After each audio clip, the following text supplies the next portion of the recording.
தூண்டில் மாட்டிய மீனும் தவளையும். ஒருமுறை தூண்டி முள்ளில் குத்தப்பட்டிருந்த புழு துடித்து கொண்டிருந்தது. அதை பார்த்த ஒரு மீன், மனிதன் எனக்காக அவன் எங்கேயோ இருந்து புழுவை தூண்டி முள்ளில் குத்தி தண்ணீருக்குள் விட்டிருக்கின்றான் என்றது. அட முட்டாளே, அவன் உன்னை பிடித்து சாப்பிடுவதற்காக அதை ஏவி விட்டிருக்கின்றான் என்றது தவளை. நன்றி, கெட்டத்தனமாக பேசாதே.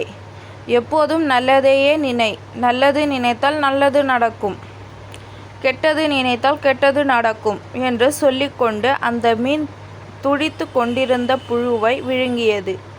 பின் மீனும் துடித்து கொண்டே பரிதாபமாக ஏமாந்தேனே என்றது.